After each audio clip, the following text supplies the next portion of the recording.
जिंदगी में कभी कभी ऐसा समय आता है कि आदमी पूरी तरह टूट जाता है, बहुत दुविधा में चला जाता है। जिंदगी में हर चीज रुलाने लगती है, तो वक्त भी रुलाने लगती है। लेकिन एक बात बताइए कि हम उस बुरे वक्त को क्या बदल सकते हैं?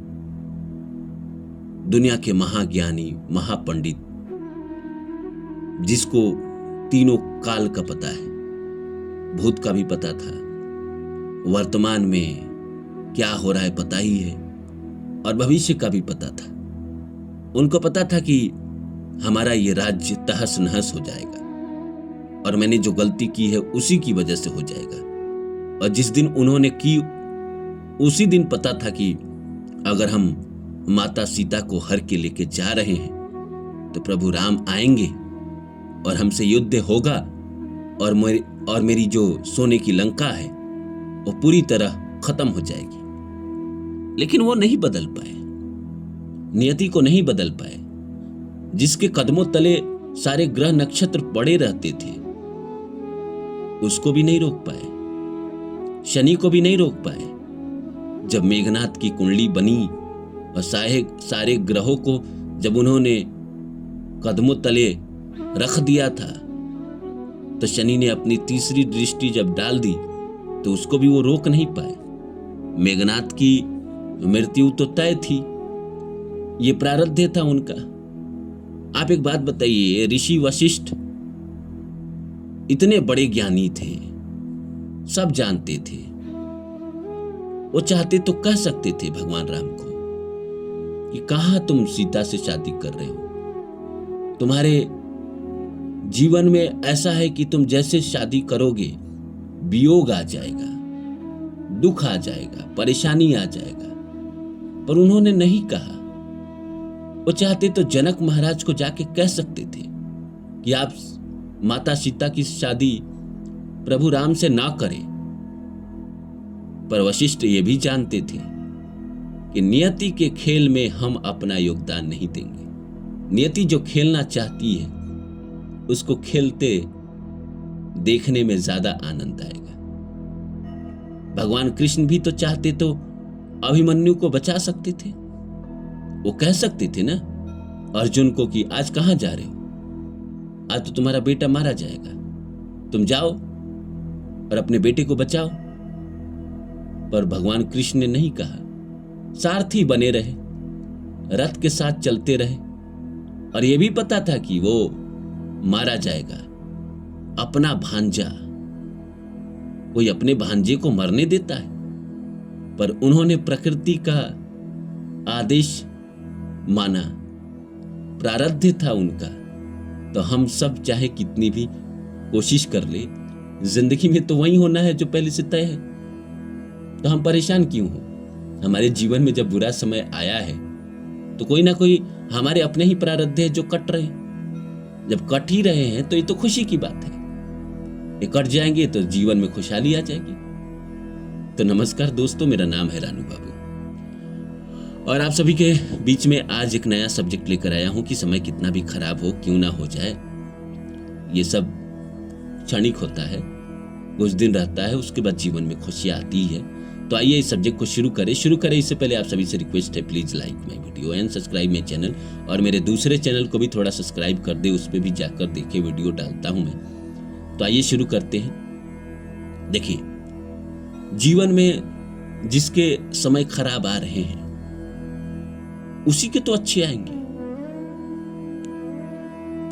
जिस आदमी के जिंदगी में कभी बुरा समय ही नहीं आया, उसके जीवन में अगर अच्छा आ भी जाएगा तो उसको तो पता ही नहीं है ना बुरे और अच्छे का। जिस आदमी के जीवन में सब कुछ आसानी से मिलता गया वो बहुत बड़ा क्या बन पाएगा। आप ये नेपो किड वाली कहानी जानते हैं ना? आपने ये तो सुना होगा ना कि राजा का बेटा राजा बनेगा। चलो मान लिया, पर योग्य राजा बनेगा? जब तक राजा का बेटा संघर्ष न देखे तब तक कैसे योग्य राजा बनेगा? आपने हॉलीवुड की फिल्म 300 देखा है? उसमें जो राजा का बेटा होता है उसको जंगल में भेजा जाता है, बचपन के 14-15 साल जंगल में बिताता है। बर्फ में जीता है, शेर से लड़ता है, तरह तरह के दुख देखते हैं, उसका शरीर बलिष्ठ होता है, तब जाके वो योग्य राजा बनता है, बलिष्ठ राजा बनता है।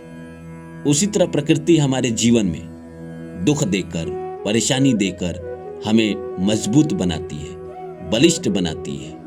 हमें जहां वो लेकर जाना चाहती है उसकी तैयारी है ये सब। क्योंकि अगर पहले तैयारी नहीं कराएगी तो उस जगह पे जाने के बाद शायद आप बेचैन हो सके।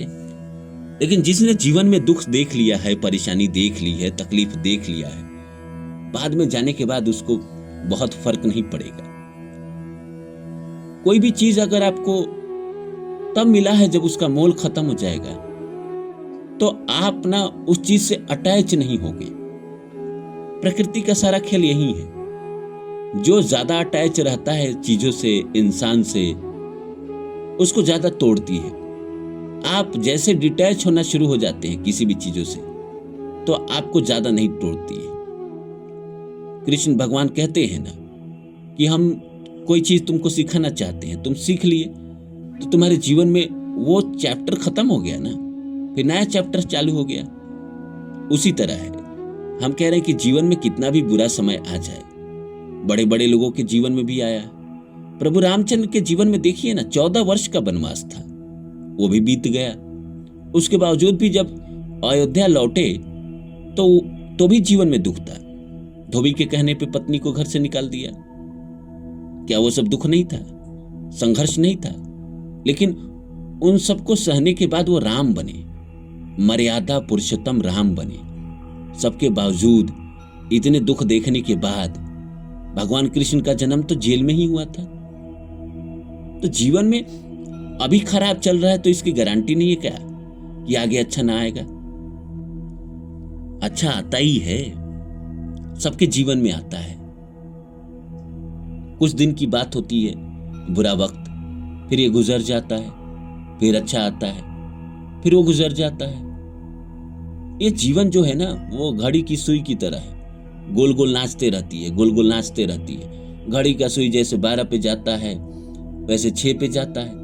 जब 12 पे जाता है तो हमारा 12 बज जाता है जीवन में, और जब 6 पे जाता है तो हमारे जीवन में बल्ले बल्ले हो जाते हैं। हम मजे करते हैं, घूमने जाते हैं, शराब पीते हैं, बीवी के साथ ऐश करते हैं, बातें करते हैं, प्रेम करते हैं, पैसा कमाते हैं। तो जब अच्छा वक्त आए तो आप उसका आनंद लीजिए, अभी बुरा चल रहा है तो बुरे का आनंद लीजिए। ये तो मान के चलिए कि जो तय है, जो लिखा है वही होगा, आप उसको बदल सकते नहीं। तो परेशान होके भी आप कौन सा तीर मार लेंगे, क्या ही कर लेंगे? बड़े बड़े धुरंधर नहीं कर पाए। रावण इतना ज्ञानी, इतना महापंडित, वो अपना नियति नहीं बदल पाए। भगवान राम नहीं बदल पाए, भगवान कृष्ण नहीं बदल पाए, हिटलर जैसा क्रूर आदमी अपना किस्मत नहीं बदल पाया, नेपोलियन नहीं बदल पाए। तो हम और आप कौन होते हैं, कैसे बदल लेंगे? उनके भी जीवन में वही हुआ जो पहले से तय था, तो हमारे भी जीवन में वही होगा जो पहले से तय है। बाकी हमारा काम है कोशिश करते रहना, मेहनत करते रहना, अपना प्रयत्न करते रहना। वो हम कर ही रहे, आप भी कर ही रहे होंगे। तो ये सब करते रहिए, और जिस दिन अच्छा होना होगा वो ऑटोमेटिक हो जाएगा। आपको उसमें कुछ स्पेशल करने की जरूरत नहीं है। आपको मौका मिलेगा, आप चौका मार दीजिएगा। उम्मीद करता हूं मेरी बातें आप लोग को अच्छी लगी होगी। फिर मिलता हूं।